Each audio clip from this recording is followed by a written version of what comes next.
Educational Module, Machine Learning, Learning Unit, Core, Data Preprocessing.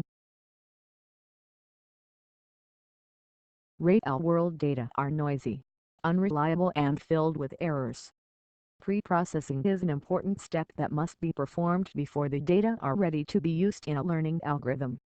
Missing values, out-of-range values, impossible data combinations, typing errors, inconsistencies. Basic steps are the following. Data cleansing, that aims at fixing missing values, outliers and inconsistencies. Missing values can be replaced manually or automatically. Data transformation, performed beginning on data such as age, since the age of people is better represented in groups. Perform normalization, perform aggregation. Feature engineering and selection that aims at dimensionality reduction. Noisy, missing and inconsistent data are caused by a variety of reasons. They can be fixed manually or automatically with the help of clustering, outlier detection and regression.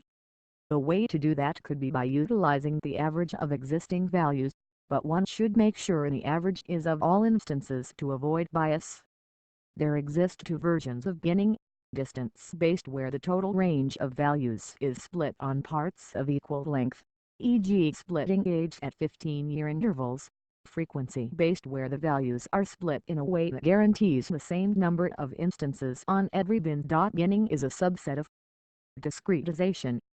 Discretization to reduce the size of data can also be performed in other ways, e.g. entropy. There are many ways to perform normalization of the data: minimum-max normalization, z-score normalization, etc. Before going into feature selection, we must first explore the concept of features in machine learning. In machine learning, a feature is an individual measurable property or characteristic of a phenomenon being observed. Features are the most important ingredient of machine learning. Feature engineering is the process of using domain and general knowledge to create features that will assist a machine learning algorithm. It is a mostly manual process and is the most important art in machine learning. The need for manual feature engineering can be obviated by automated feature learning. Example 1. New information is derived by the fact that certain days are holidays. Example 2. Machine learning challenge for an image recognition task. The modification and creation times of each image file can be used as an additional feature. Images of the same type were created at similar dates. Feature selection is the process of selecting the subset of the original feature set that includes the most important and relevant features. It is performed during preprocessing, before the learning method is executed. It performs what is known as dimensionality reduction on the data. The idea behind this technique is that removing features which are irrelevant will not lead to information loss and may even increase the classifier's performance. Other advantages: much shorter training times, lower number of computations, and improvement of the generalization capabilities of the classifier. Curse of dimensionality: more features does not necessarily result in higher performance. Using too many features can cause a variety of problems, and that's why dimensionality reduction is performed. 3. Bellman, R.E. 1961. Adaptive Control Processes. Princeton University Press. One or more features can be redundant because they are derived by some other feature of the data set. The way to quantify the relation between features and detect redundant ones is through correlation analysis. For categorical data, the chi-square test. For numerical data, the covariance. The performance and the rate of convergence of the machine learning classifier depends greatly on the data being linearly separable. Wright 1 Flack, p. 2012. Machine Learning, the Art and Science of Algorithms that Make Sense of Data. Cambridge University Press. Principal component analysis is a statistical procedure that converts a set of observations into a set of linearly uncorrelated principal components. The orthogonal vectors are a representation of the original data. It is often used to visualize the data. The idea behind linear discriminant analysis is to enable instances of different classes to be far away while instances within the same class to be close.